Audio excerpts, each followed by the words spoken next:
अस्सलाम वालेकुम। आज की वीडियो में हम कुछ क्लियरेंस रेट्स और क्लियरेंस के मेथड्स की बात करेंगे। बेसिकली क्लियरेंस और इन फार्मूलाज की मैं बात करूंगा कि क्यों इतने इंपॉर्टेंट होते हैं। बेसिकली क्लियरेंस रेट आपका डिटेक्ट करता है कि किडनी का फंक्शन चेक करने के लिए होता है कि किडनीज कितनी उनकी एक्टिविटी कैसी है कि वो सही से क्लियर कर रही है किसी सब्सटेंस को, यानी कि बेसिकली रीनल क्लियरेंस की डेफिनेशन आपने इस चीज़ का एक तरह से रट्टा लगाना है कि इट इज़ डिफाइंड एज कि renal clearance of a substance is defined as the volume of plasma that is completely cleared of that particular substance by the kidneys per unit time. कि कितने पर यूनिट टाइम में जो kidneys हैं आपका जो भी प्लाज्मा के अंदर जो भी एक्सक्रीटरी मॉलिक्यूल प्रेजेंट है उसको कितना क्लियर करी, यानी कितना स्ट्रीट आउट करी। अगर वो सही से क्लियर नहीं कर पाएंगी देन इसका मतलब ये है कि आपकी जो किडनीज हैं उनमें कोई मसला है, उनके लेवल पे कोई मसला है, वो सही से क्लियर नहीं कर पा रही।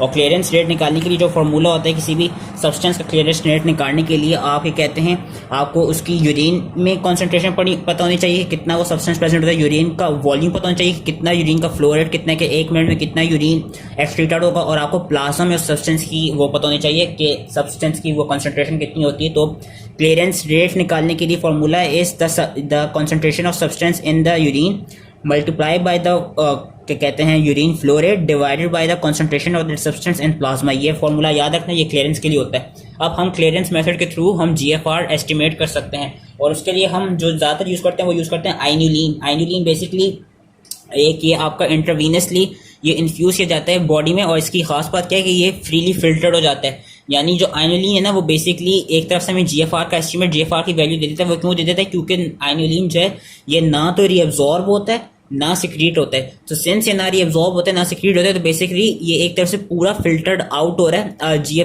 वो ग्लोमेरुलस के थ्रू पूरा फिल्टर्ड आउट हो रहा है बोमेंस कैप्सूल में। तो एक तरह से ये जीएफआर इसलिए दे रहा है, और यही दिखाई गया कि जीएफआर कैलकुलेट करने के लिए हमको अगर इंसुलिन की पता हो, यूरिन में कितनी कॉन्सेंट्रेशन है और यूरिन का फ्लो रेट पता हो और उसकी प्लाज्मा में कॉन्सेंट्रेशन पता हो, तो इसके थ्रू हम जीएफआर निकाल सकते हैं। क्योंकि आइनुलिन नीदर कहते हैं रीअब्जॉर्ब्स नॉर इट इज सेक्रेटेड। तो एक तरह से जीएफआर का हमने ये कहते हैं कुछ वीडियोस में हमने जीएफआर के निकालने के लिए फिल्ट्रेशन फ्रैक्शन इस तरह पड़ता है कि फिर GFR is equal to filtration fraction multiply by renal plasma flow, और भी हमने डिफरेंट जीएफआर का निकालने के लिए वो पढ़े थे हमने फार्मूला। इसमें से एक और इंपॉर्टेंट जो फार्मूला है वो ये है कि जीएफआर निकालने के लिए आप यूज कर सकते हैं कि concentration of inulin in urine multiply by flow rate of urine divided by the concentration of inulin in plasma. This also gives you estimate of GFR, क्योंकि जो आइनुलिन है it neither reabsorbs nor it is secreted. एक और जो आप GFR को estimate करने के लिए सब्सटेंस यूज कर सकते हैं, it is known as creatinine.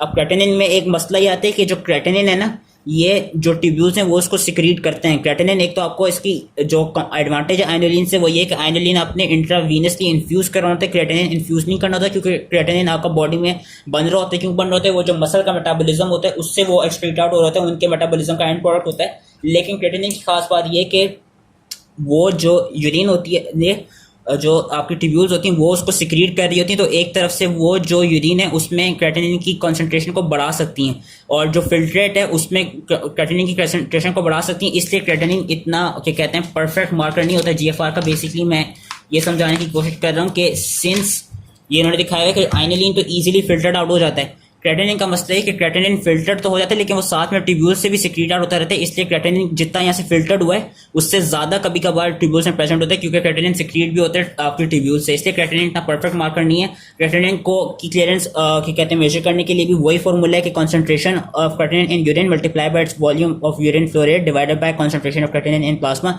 लेकिन एक अच्छी चीज जो ये देखी गई है कि जिससे आपका जो ये एरर है कि वो सिक्रीट आउट हो रहा है वो एक तरह से ओवरकम हो जाता है। होता ये कि जो क्रेटिनिन है ना, जब हम प्लाज्मा में उसकी वॉल्यूम को उसकी कॉन्सेंट्रेशन को कैलकुलेट करते हैं तो कभी कभार हम प्लाज्मा वाली जो उसकी कॉन्सेंट्रेशन होती है वो एक तरफ से हम ओवर एस्टिमेट ले लेते हैं कि उसकी वो जो होती है प्लाज्मा में कॉन्सेंट्रेशन होती है कि there is a slight error in measuring plasma creatinine that leads to overestimation of plasma creatinine concentration। तो एक तरफ से हम ज्यादा कॉन्सेंट्रेशन ले लेते हैं, क्रेटिनिन की ज्यादा मेजर कर लेते हैं प्लाज्मा से, और सिंस जो क्रेटिनिन है वो सिक्रीट आउट हो रहा है तो एक तरफ से वो जो सिक्रीटिंग वाला वो जो एरर है वो ओवरकम इस तरह हो जाता है कि जब हम प्लाज्मा वाली लेते हैं ना इसकी कॉन्सेंट्रेशन वो हम ज्यादा एस्टिमेट मेजर कर लेते हैं, जिसकी वजह से जो यूरिन में उसकी ज्यादा वैल्यू हो रही है वो एक तरफ से हम देख सकते हैं कि ये ओवरकम हो जाती है। लेकिन जो आइनुलिन होते हैं वही जीएफआर करने का परफेक्ट मार्कर है।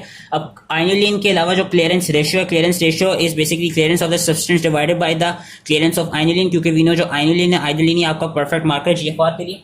अब जो रीनल प्लाज्मा फ्लो होती है, रीनल प्लाज्मा फ्लो के लिए भी एक क्या कहते हैं कंपाउंड यूज किया जाता है, वो होता है पैरा अमाइनो हिप्योरिक एसिड। ये याद रखना है कि जीएफआर को एस्टिमेट करने के लिए हम आइनोलिन और क्रेटिनिन यूज करते हैं, virus para amino hippuric acid हम रीनल प्लाज्मा फ्लो को मेजर करने के लिए करते हैं। रीनल प्लाज्मा फ्लो होती क्या है कि अगर तो कोई सब्सटेंस कंप्लीटली क्लियर हो जाए प्लाज्मा से, तो जो क्लियरेंस रेट होगा सब्सटेंस का वो रीनल प्लाज्मा फ्लो के इक्वल होगा, कि बेसिकली कि जितना वो सब्सटेंस आ रहा है उसमें रीनल के प्लाज्मा में और उतना ही वो एक्सक्रीट आउट, वो कंप्लीटली एक्सक्रीट आउट हो रहा है, वो निकल रहा है बॉडी से। तो एक तरफ से वो रीनल प्लाज्मा फ्लो कि जितना प्लाज्मा रीनल आर्टरी के थ्रू जा रहा है उसमें किडनीज में, उसके बराबर होता है। और यही चीज उन्होंने दिखाई हुई है कि सिंस जो पैरा अमाइनो हिप्योरिक एसिड है वो एक तो कंप्लीटली एक्सक्रीट आउट हो जाते हैं, कंप्लीटली नहीं, इसका ये दिखाइए कि 90% क्लियर हो जाता है प्लाज्मा से, इसलिए ये काफी बेस्ट इंडिकेटर है रीनल प्लाज्मा फ्लो क्या कहते हैं मेजर करने के लिए।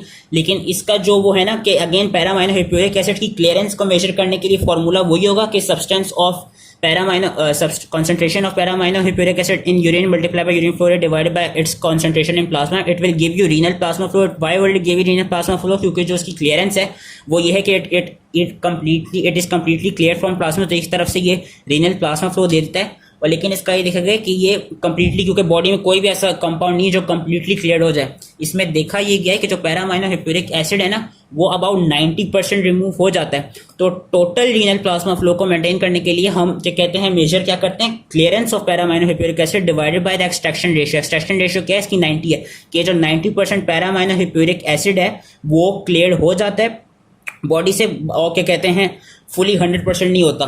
लेकिन अब जो क्या कहते हैं ये वाला फॉर्मूला जो यहाँ पे कुछ लोग कंफ्यूज कर रहे हैं, होता क्या है कि जो आपकी क्लियरेंस है, जो रीनल प्लाज्मा फ्लो है, रीनल प्लाज्मा फ्लो का हमने कहा था कि renal plasma flow is equal to the clearance of para amino hippuric acid.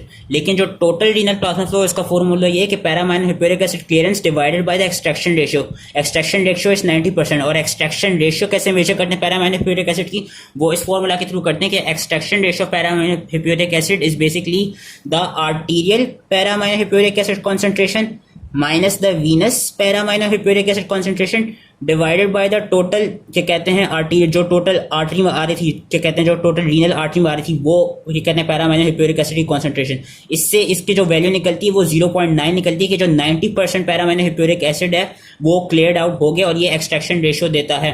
अब होता क्या है जो उन्होंने यहाँ पे दिखाया हुआ है इस टेबल में, इन्होंने इफेक्टिव रीनल प्लाज्मा फ्लो का फॉर्मूला वही बताया है कि जो क्लियरेंस है पैरा अमाइनो हिप्योरिक एसिड की, क्योंकि वो इफेक्टिव इसलिए क्योंकि पैरा अमाइनो हिप्योरिक एसिड को देखा गया कि इट इज ये एक तरह से वैसा सब्सटेंस है जो मैक्सिमम कंप्लीटली एक्सक्रीट आउट हो जाता है। रीनल प्लाज्मा फ्लो वाले इन्होंने हम देख सकते हैं कि ये फॉर्मूला दिया हुआ है जो कि अभी समझ नहीं आ रहा, पर रीनल प्लाज्मा फ्लो का बेसिकली ये जो चीज है वो उन्होंने ये समझाने की कोशिश की है कि since renal plasma flow is equals to the clearance rate of para amino hippuric acid divided by its extraction ratio, the total renal plasma flow is equals to para amino hippuric acid clearance divided by the extraction ratio of para amino hippuric acid।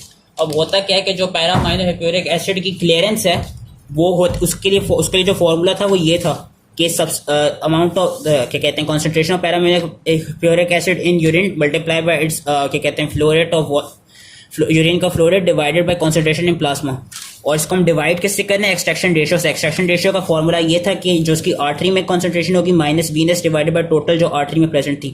अब इसको हमने divide किया है, तो जो उन्होंने यहाँ पे इस टेबल में समझाने की कोशिश की है वो ये किया कि सिंस जो ये चीज़ है मैंने बेसिकली यहाँ पे यही लिखी है कि इसको डिवाइड कर रहे हैं। जब हम इस तरह हम फ्रैक्शंस को डिवाइड करते हैं तो होता है कि जो डिनोमिनेटर है वो ऊपर चला जाता है, जो डिनोमिनेटर है ये ऊपर चला जाता है। होता है कि जो डिवीजन है ये फिर मल्टीप्लिकेशन के साइन में बन जाती है। जब इसको हमने ऐसे डिवाइड किया तो हुआ क्या कि जो ये पैरा अमाइनो हिप्योरिक एसिड की प्लाज्मा की कॉन्सेंट्रेशन थी ये बेसिकली फिर कट आउट हो जाएगी, जिसकी वजह से फिर जो फॉर्मूला बचेगा वो बचेगा क्या कि क्या कहते हैं जो concentration of para amino hippuric acid है यूरिन में वो multiply by urine flow rate divided by para amino hippuric acid की ओवरऑल क्या कहते हैं आर्टरी माइनस वीनस वो उसकी कॉन्सेंट्रेशन। बेसिकली उन्होंने ये जो फॉर्मूला उन्होंने ये निकाला है ये ऐसे निकाला है कि since total renal plasma flow is equal to the clearance of para amino hippuric acid divided by extraction ratio. और क्लियरेंस के लिए हमें पता था फॉर्मूला ये था, एक्सट्रैक्शन रेशियो के लिए फॉर्मूला ये था। जब इन दोनों को डिवाइड किया, सिंस हम यहाँ पे दो फ्रैक्शंस को डिवाइड कर रहे हैं तो जो डिनोमिनेटर है वो ऊपर चला जाएगा और डिविजन का साइन मल्टीप्लिकेशन में कन्वर्ट हो जाता है। ये हमने मैथ्स में पढ़ा था। तो इसकी वजह से हुआ कि अब जो ये दो चीज़ थी कट ऑफ हो गई, जिससे फिर ओवरऑल जो फॉर्मूला बना वो ये बना जो कि इन्होंने यहाँ पे दिखाया हुआ है। अब रीनल ब्लड फ्लो को क्या कहते हैं कैलकुलेट करने के लिए इन्होंने क्या फॉर्मूला शो किया कि it is renal plasma flow divided by 1 minus haematocrit. Haematocrit is basically the amount of red blood cells present in your क्या कहते हैं ब्लड। तो जब ये हम फॉर्मूला यूज करेंगे इससे हमें रीनल ब्लड फ्लो मिल जाएगी। जो ये वाला फॉर्मूला था ये था रीनल प्लाज्मा फ्लो था। रीनल प्लाज्मा फ्लो का जो ये वाला ये है रीनल ब्लड फ्लो का, और रीनल ब्लड फ्लो हमें इस फॉर्मूला के थ्रू मिलती है about 1182 millilitres which is basically क्या कहते हैं about 20% of your cardiac output. अब आगे इन्होंने ये दिखाया है कि वी नो, हमने एक सबसे पहले फॉर्मूला पढ़ा था कि फिल्ट्रेशन फ्रैक्शन का। Filtration fraction we know it was GFR divided by renal plasma flow. Renal plasma flow इन्होंने क्या कहते हैं निकाली थी 650। होता क्या है कि जब हम ये वाला फॉर्मूला यूज करते हैं तो उससे जो हमें फिल्ट्रेशन फ्रैक्शन मिलती है वो मिलती है 0.19, यानी कि अबाउट 20% जो प्लाज्मा आता है जो क्या कहते हैं आ रहा होता है एफरन आर्टेरियोल्स के थ्रू वो फिर फिल्टर्ड आउट हो जाता है और फिर बाकी जो है वो फिर वापस ईफरन आर्टेरियोल के थ्रू चला जाता है। ये इन्होंने इस तरह दिखाने की कोशिश की है फिल्ट्रेशन फ्रैक्शन है कि जीएफआर की वैल्यू हमें पता है 125 है, रीनल प्लाज्मा फ्लो 650 है, और जब हम ये फॉर्मूला अप्लाई करेंगे जो फिल्ट्रेशन फ्रैक्शन निकलती है वो निकलती है 0.19।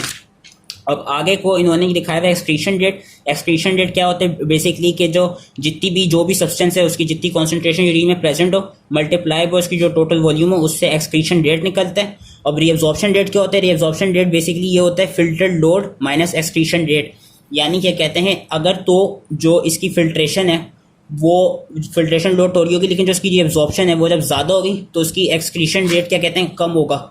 उससे होगा क्या कि जो रीअब्जॉर्प्शन रेट है बेसिकली इन्होंने ये दिखाया कि reabsorption rate is filtered load minus excretion rate, और होगा क्या कि जो एक्सक्रीशन रेट है वो कम होगा। क्योंकि एक्सक्रीशन रेट कम होगा इसलिए जो फिल्टर्ड लोड है वो ज़्यादा होगा और इसकी वजह से हमें मिलेगा क्या कि जो रीअब्जॉर्प्शन रेट मिल जाएगा और रीअब्जॉर्प्शन हमको ज़्यादा इसलिए मिलेगी क्योंकि जो एक्सक्रीशन है वो कम हो रही है, और जब एक्सक्रीशन कम हो रही होगी और फिल्ट्रेशन ज़्यादा हो रही होगी तो इसका यही मतलब है कि रीअब्जॉर्प्शन हो रही है। सिक्रीशन रेट में उन्होंने ये दिखाया है कि सिक्रीशन रेट में क्या होगा, सिक्रीशन रेट में बेसिकली एक्सक्रीशन रेट ज़्यादा होगा, और वो ज़्यादा क्यों होगा क्योंकि फिल्टर्ड लोड से ज़्यादा वो क्यों होगा क्योंकि यहाँ से तो आपका क्या कहते हैं जो भी सब्सटेंस है वो फिल्टर्ड आउट हो रहा है लेकिन वो सेंस फर्दर सिक्रीट आउट हो रहा है। तो जब एक्सक्रीट आउट हो रहा होगा ना ओवरऑल एक्सक्रीशन में देखा जाएगा कि जितना वो फिल्टर हो रहा था उससे ज़्यादा वो एक्सक्रीट आउट हो रहा है, और वो ज़्यादा एक्सक्रीट आउट क्यों हो रहा है क्योंकि वो जो एक्स्ट्रा वो आ रही है कॉन्सेंट्रेशन आ रही है वो बेसिकली वो जो एक्स्ट्रा कॉन्सेंट्रेशन है that extra concentration is your secretion rate. तो ये उन्होंने यहाँ पे दिखाने की कोशिश की गई है। और जो रीअब्जॉर्प्शन रेट ये देखा गया है कि जितना फिल्टर्ड लोड होगा ना